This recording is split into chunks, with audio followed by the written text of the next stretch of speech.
Welcome back to Sikkim 365 Radio.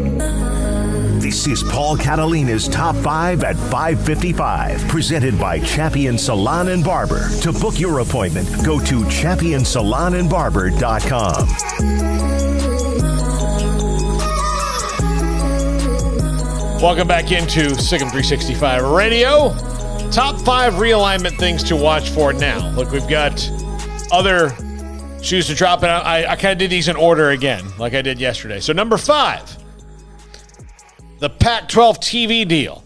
This is the next domino that needs to fall, because when the Pac-12 TV deal happens, then everyone else will kind of know what the baseline is or where kind of a negotiating point starts. So you'll know what everything's worth, and then, of course, obviously you could have some Pac-12 teams that aren't happy with that, theoretically. I would think, though, that the Pac-12 is not going to agree to any deal without everybody kind of being on board, given the nature of realignment the last few months. Okay. So that would be the next thing.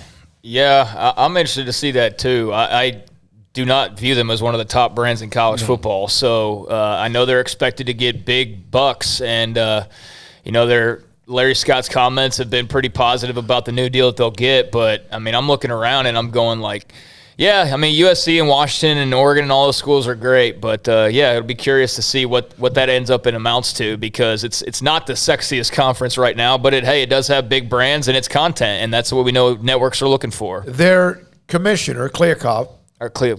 Yeah, he wants or believes that the Pac-12 network has more value than they're getting in return.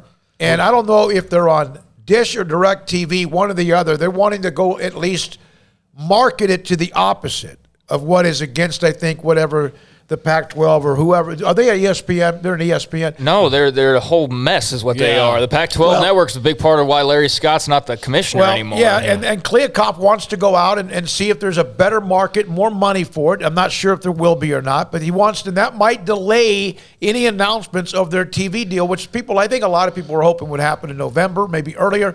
And because of that, that would set the next motion of whatever happens with the Big 12 and their TV deal, among others. Okay. Yeah, the New York Times said that they're going to announce a 12-year deal for football and men's basketball worth $3 billion with Fox and ESPN, average of $250 a year, meaning that they'll have 21 annually per school would be the number, and that's like $100 million, or that's not $100 million quite, but that's significantly more than what the SEC's current deal is. So, man, if you're talking about $3 billion for the Pac-12, then good Lord, what's it going to be with the SEC? Man, it's going to be like 8. Or what that will mean to the Big 12. Not that they're going to get more than the SEC, but the Big 12 goes, no, up it more, whatever you can. It's going to make it help.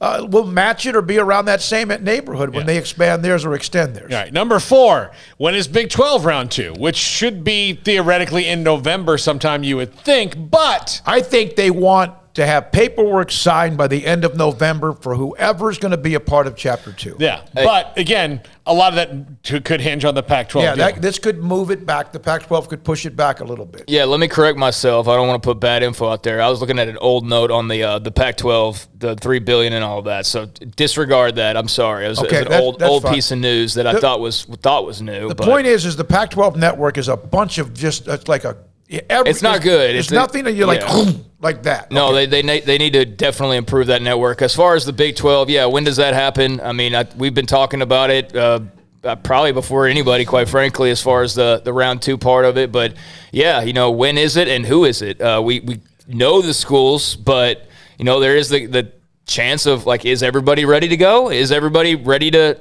And then I was curious too. Let's say Memphis doesn't do what Memphis. Or let's just say that Memphis doesn't have enough ducks in a row, and I'll just use them as an example because you've brought them up before, and they're not ready to make a leap.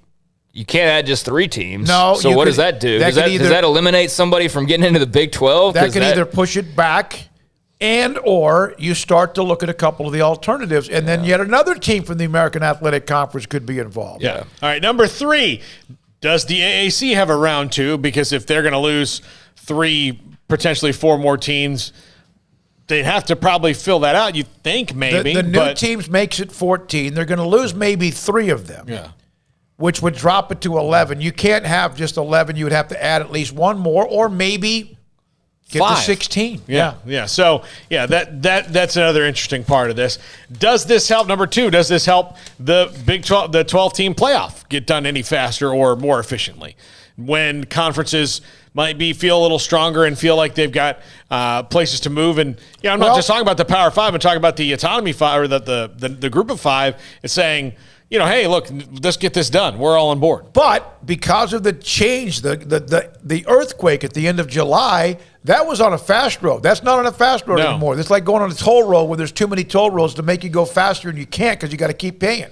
Got to stop and pay. So that's delayed things, at least for now. They got to do too much of this with people. Hey, by the way, if in fact something was to happen, and one of the four teams that we've mentioned in Chapter 2, we've mentioned them a lot, but remember, Colorado State is at least part of a discussion. Could be. That would, a couple other things, or people would have to pull out or not be ready for them to be a part of that conversation. Yeah. And number one, what happens to Conference USA? Yeah, they're at 5-6 teams now. Yeah, I know. And what do you do? I know. I wish them the best. I want them to survive, just like a lot of. I don't want to see a conference dissolve, but it might have to be a couple of them just merged together, which has also been denied by a couple of people. You do a couple of scenarios that Brett McMurphy talked about. You go get Marshall, or you keep Marshall and Old Dominion, and you add James Madison and Liberty. That's one route that they could go. But then again, James Madison could end up in the Sun Belt.